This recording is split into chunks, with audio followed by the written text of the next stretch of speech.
Pois é, doutor Regolin, é uma contratação importante, mas ainda baixa, se levando em conta o número de casos cada vez maior no Brasil. É preciso a contratação de mais e mais profissionais da saúde e também infraestrutura como UTIs para enfrentar essa realidade. Ou seja, tem que ser um dinheiro permanente de investimento. É isso?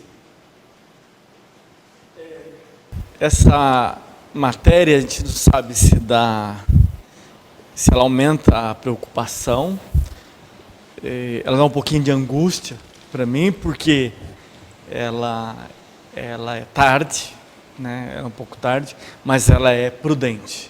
É prudente, o número a gente vê que é insuficiente, porque a contaminação do vírus é muito grande, então há necessidade de afastamento de profissionais da saúde, e que demora mais ou menos 15 dias para ele poder voltar à linha de frente, à batalha.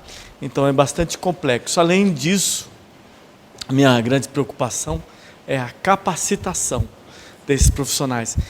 Quem de vocês, quem você que está me ouvindo, que está me vendo, já viveu a experiência de fazer uma visita numa UTI, de chegar próximo do seu paciente da UTI, um paciente onde você chega dentro da UTI e você tem o horário certo para visita e você tem que ter todos os cuidados, né? E você provavelmente viu casos do lado da pessoa que você foi visitar, onde provavelmente estava no respirador.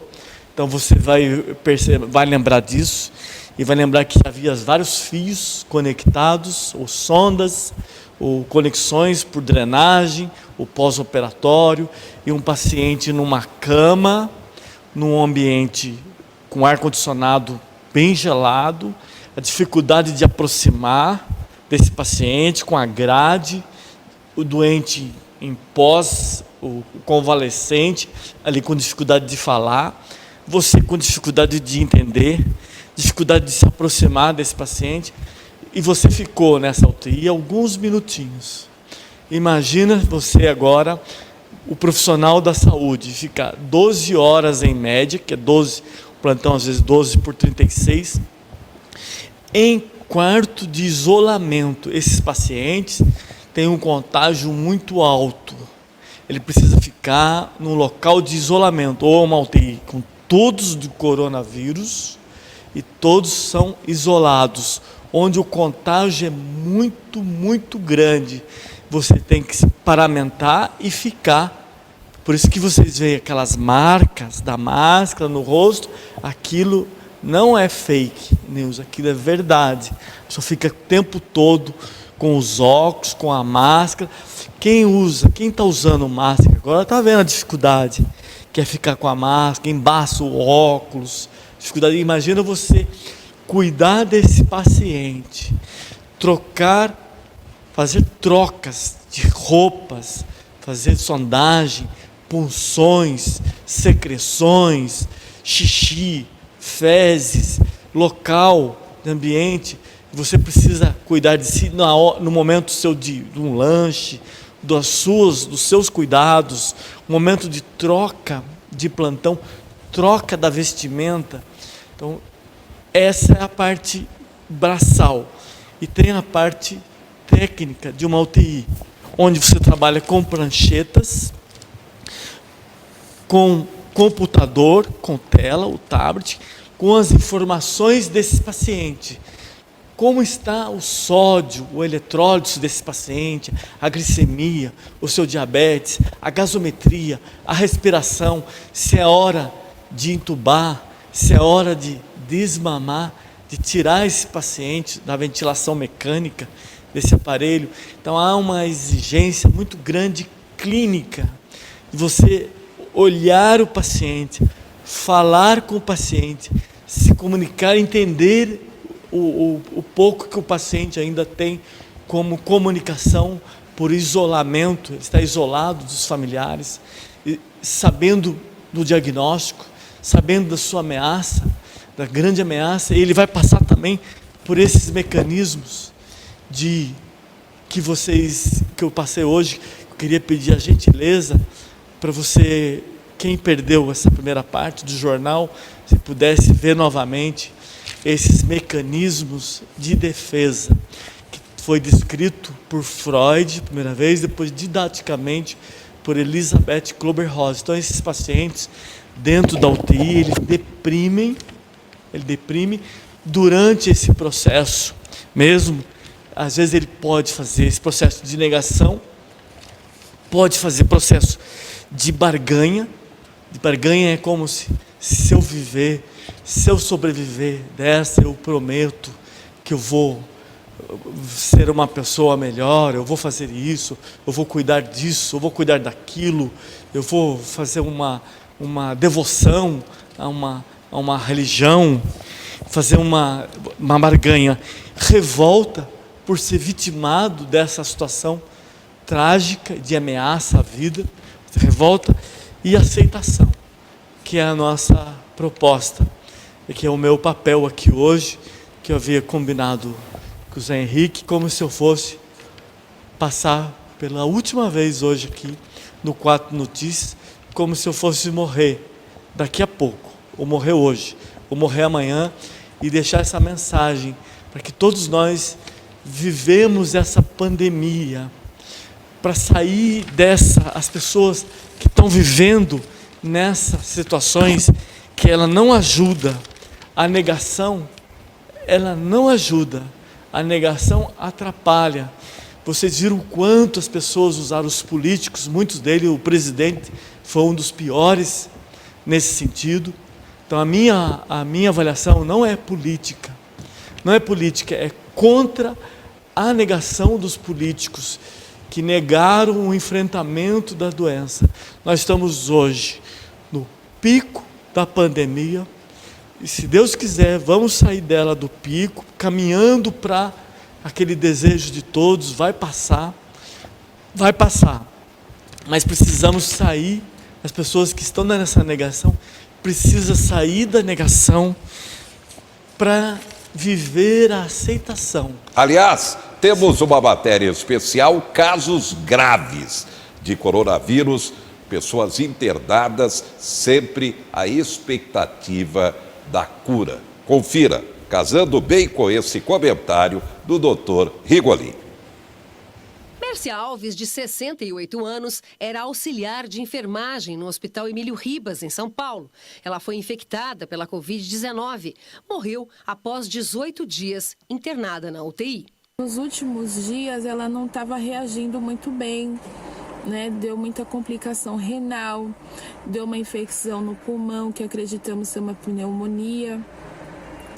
E minha mãe não resistiu, como muitos que vão para a UTI em coronavírus. Levantamento feito em 450 hospitais de todo o país entre os dias 1º de março e 15 de maio concluiu: de cada 10 pacientes entubados nas UTIs com a Covid-19, só 3 sobrevivem. A média é maior do que a verificada nas UTIs em outros países, como o Reino Unido, que é de 42%, e Holanda, onde chega a 44%. O Brasil só perde para a cidade de Nova York, que apresenta taxa de mortalidade em UTI de 88%.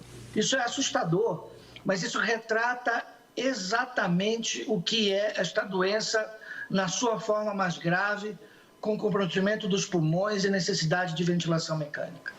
Uma suspeita para essa alta taxa de mortalidade seria o uso de tratamentos experimentais, como a cloroquina e outras substâncias sem eficácia comprovada, que aumentaria o risco de morte por efeitos colaterais nos pacientes da Covid-19 internados nos hospitais. 41% deles têm menos de 65 anos.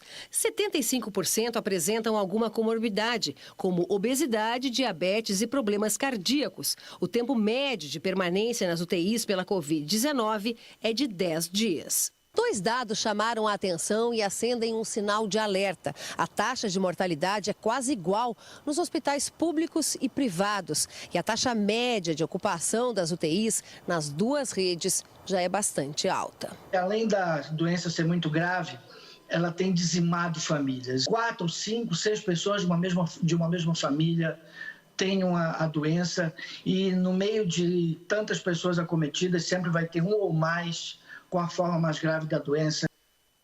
O senhor comenta essa estatística e sempre o sonho da recuperação da Sim. família e também, é claro, de quem está internado. Sim. O paciente de UTI, Zé Henrique e a sua audiência, é um paciente grave. Em média, é um paciente grave. Nós médicos, como indicando quando pedimos uma vaga na UTI, é porque nós temos expectativa de sobrevivência, que ele vai sobreviver àquele vulto da doença, aquela ameaça da vida. E isso é um fato, a gente já vive com isso na nossa rotina. No Covid, diante da Covid, a tamanha gravidade, o quanto essa doença é sistêmica.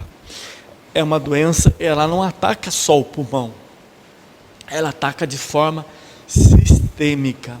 Ela agride os rins, agride o coração, agride os vasos, ela tem complicações de trombose, ela tem infecções. Então é uma doença muito grave, com uma taxa de mortalidade muito alta. Essa taxa de mortalidade, ela muda, ela aumenta de acordo com as condições da UTI. Então, uma UTI exímia, equipada, com equipe, com plantões de rotina, plantões de discussão de casos, com ciência, com todos os recursos de gasometria dentro da UTI, exames dentro da UTI, exames de imagem dentro da UTI, equipe altamente treinada. A sobrevivência é difícil, a mortalidade é alta. Imagina o nosso caso no Brasil. Então é mais complicado.